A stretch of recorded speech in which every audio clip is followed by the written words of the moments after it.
Es que un mundo totalmente vivo tiene la fuerza de un infierno. Ayer por la mañana, cuando pasé del salón a la habitación de la criada, nada me hacía suponer que estaba a un paso de descubrir un imperio, a un paso de mí.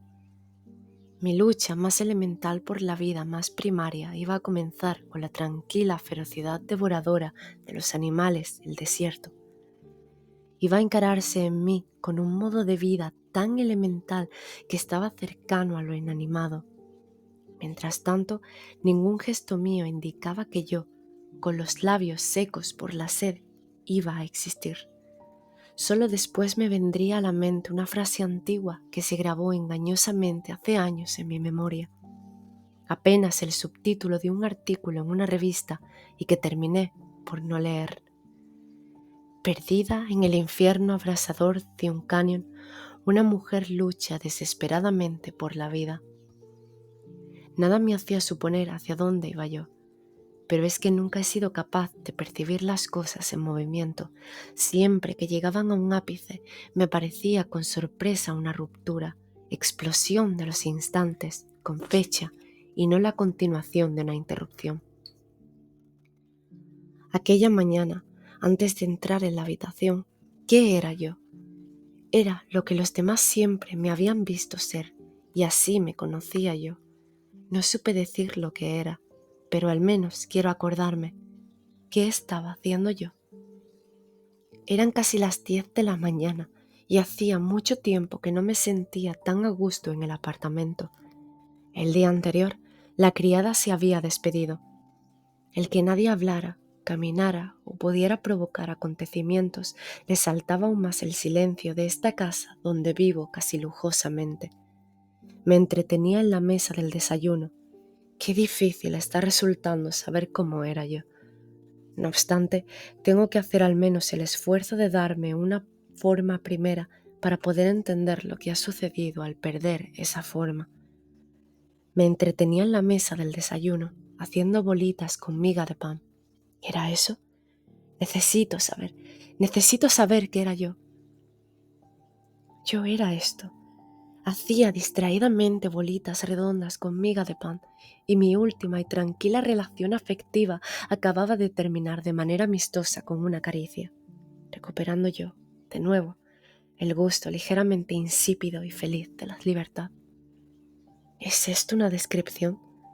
Soy agradable, tengo amistades sinceras y soy consciente de que siento por mí una amistad grata, lo que jamás excluye un cierto sentimiento irónico por mí misma, aunque sin maldad.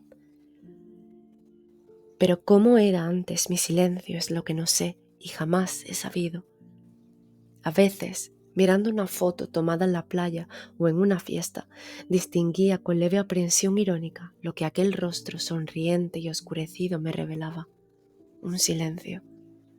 Un silencio y un destino que se me escapaban. Yo, fragmento jeroglífico de un imperio muerto o vivo. Al mirar el retrato veía el misterio. Voy a vencer mis últimos temores ante el mal gusto. Voy a comenzar mi ejercicio de valentía.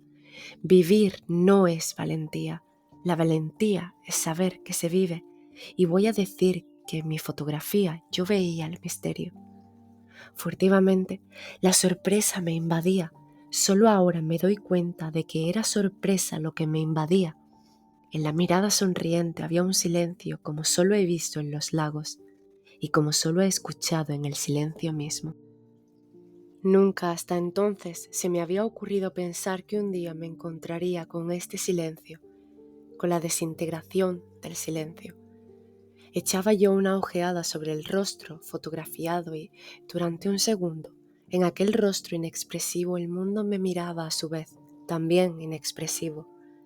Ese, solamente ese, ha sido mi mayor contacto conmigo misma, la mayor profundización muda a que he llegado, mi vínculo más ciego y directo con el mundo.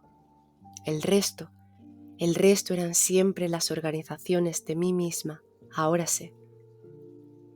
El resto era el modo en que poco a poco me había transformado en la persona que tiene mi nombre. Y he terminado por ser mi nombre. Es suficiente ver en el cuero de mis maletas las iniciales GH y estoy toda entera ahí. También de los otros no exigía yo más que la primera cobertura de las iniciales de los nombres. Excepto eso, la psicología jamás me ha interesado.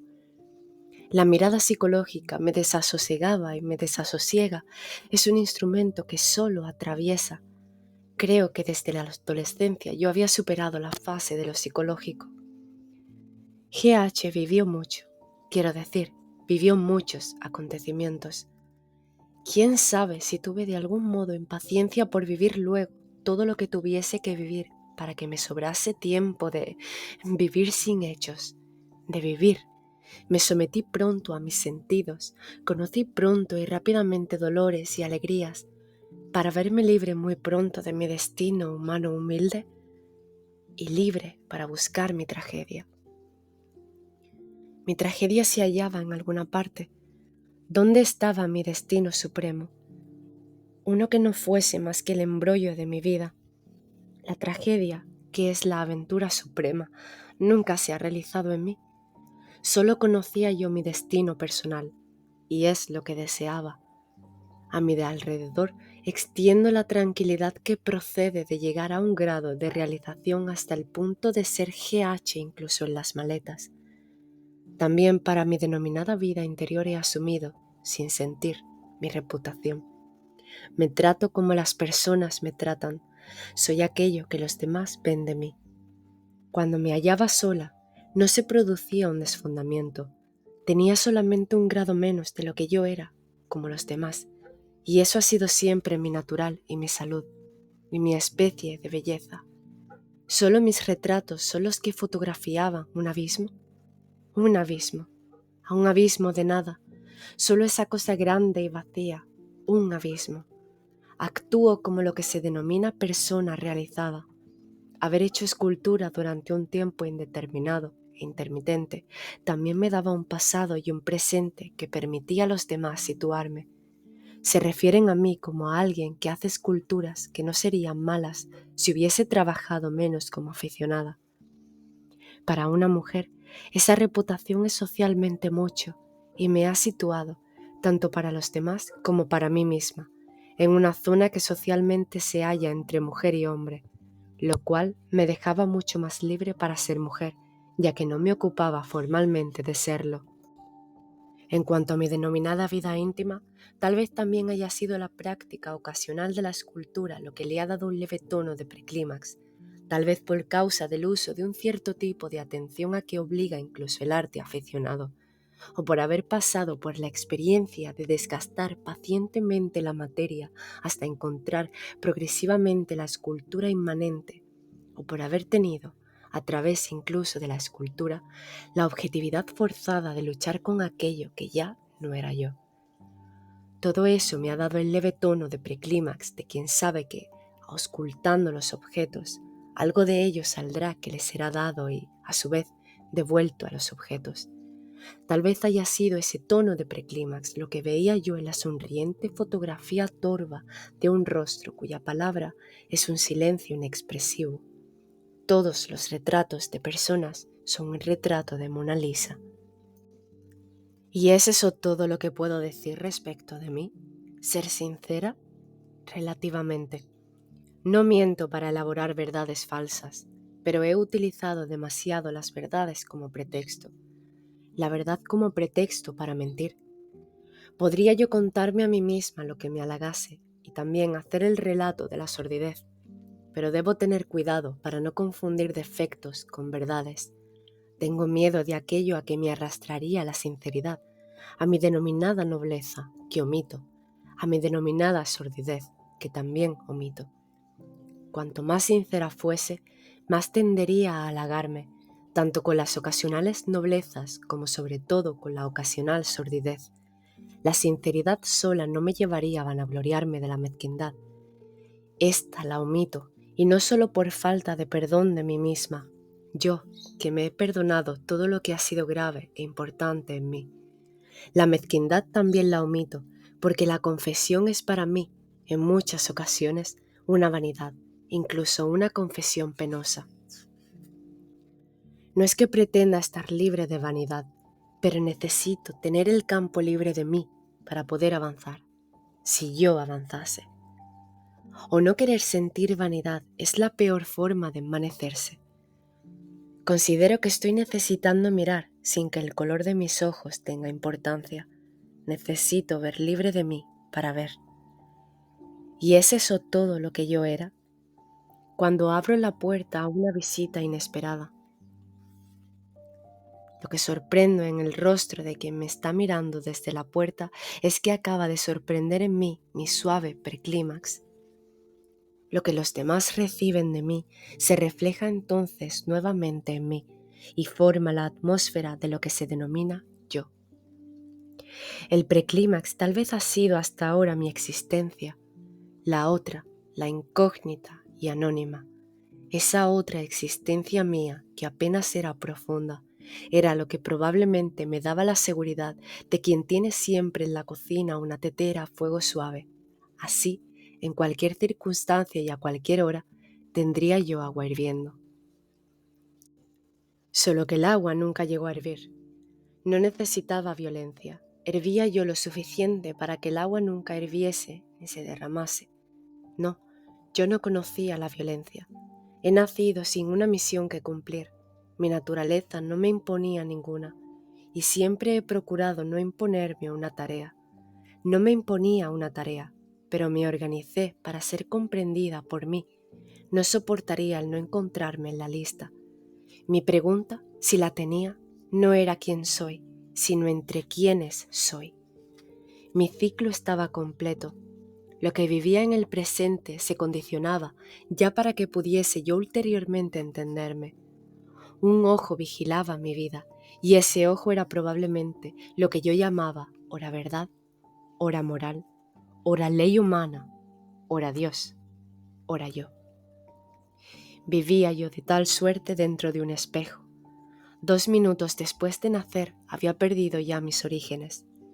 Un momento antes del clímax, un momento antes de la revolución, un momento antes de lo que se denomina amor. Un momento antes de mi vida que por una especie de fuerte atracción por lo contrario, yo no transformaba en vida, y también por una voluntad de orden.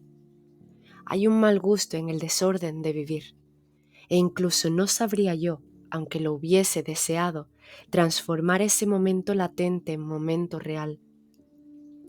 Por el placer de una cohesión armoniosa, por el placer avaro y permanentemente prometedor de poseer pero no gastar, yo no necesitaba clímax o revolución o algo más que el preamor, que es mucho más feliz que el amor.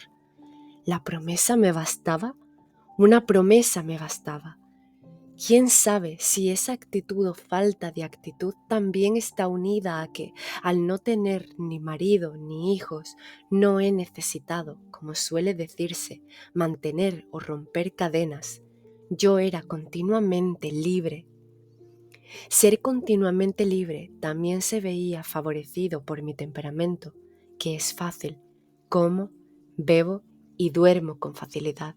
Y también, es evidente, mi libertad procedía de ser yo financieramente independiente. Supongo que a la escultura se debe el que piense en el momento mismo, pues he aprendido a pensar con las manos y en el momento de utilizarlas. También de la escultura ocasional he conservado la costumbre del placer al que tendía ya por naturaleza. Mis ojos habían palpado tanto la forma de las cosas que me fui familiarizando cada vez más con el placer y enraizándome con él.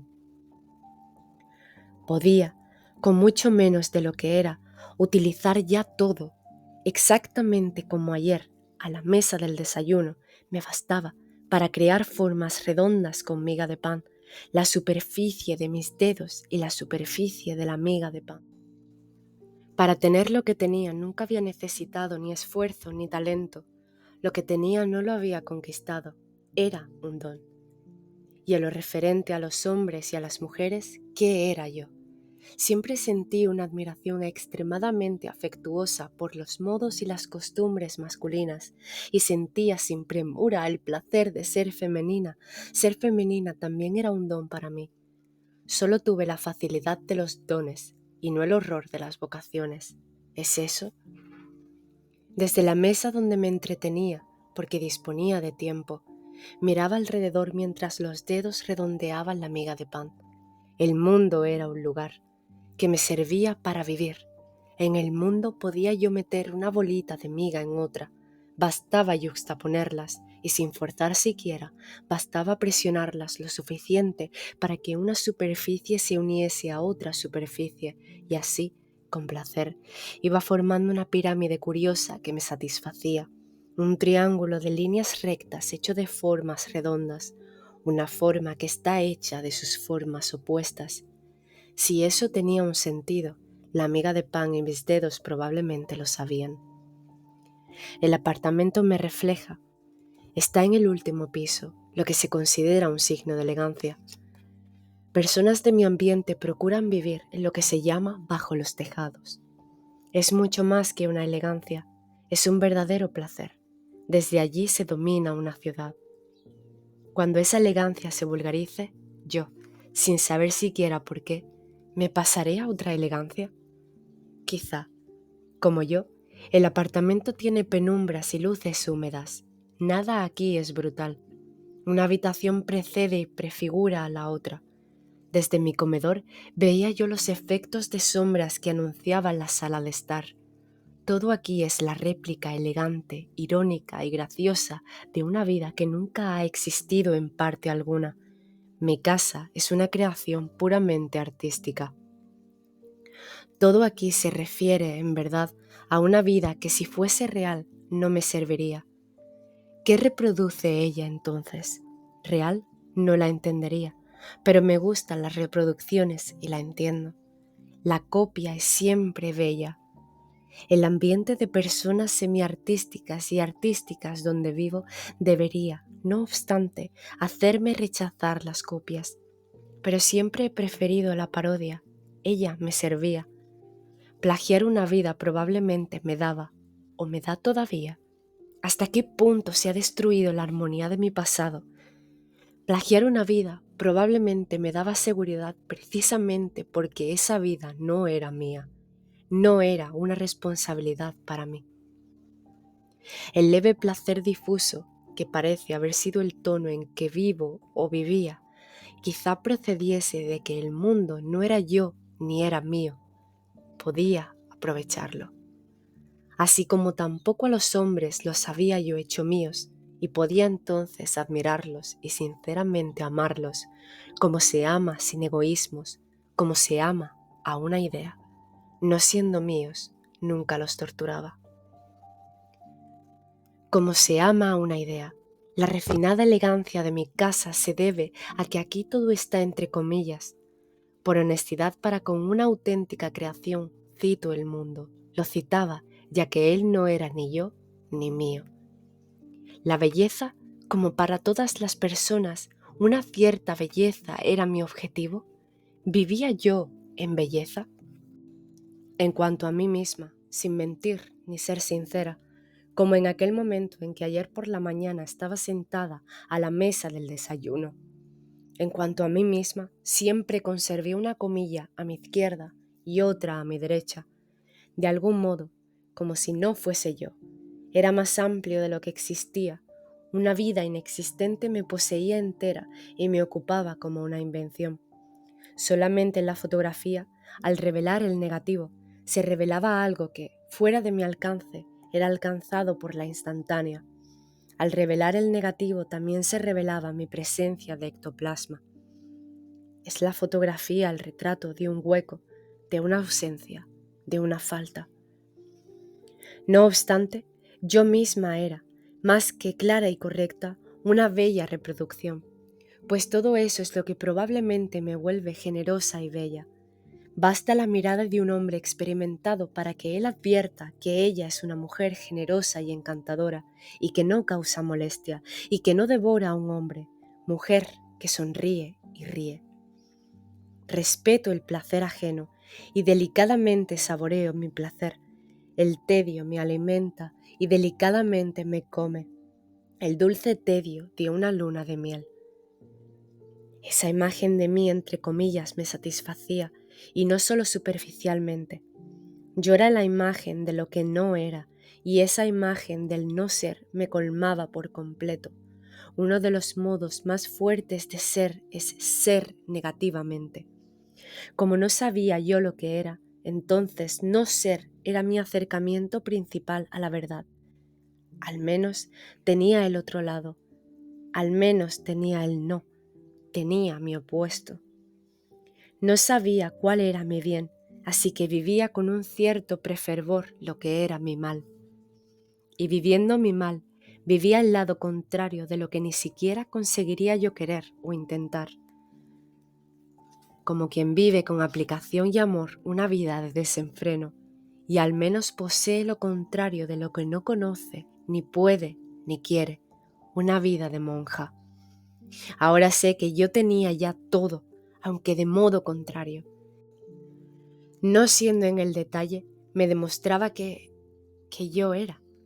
Ese modo de no ser era muchísimo más agradable, muchísimo más limpio, pues sin estar siendo ahora irónica, soy una mujer de espíritu y de cuerpo gracioso. En la mesa del desayuno me encuadraba con mi vestido blanco, mi rostro claro y bien esculpido y un cuerpo sencillo. De mí irradiaba una especie de bondad que nace de la indulgencia para con los propios placeres y los de los demás.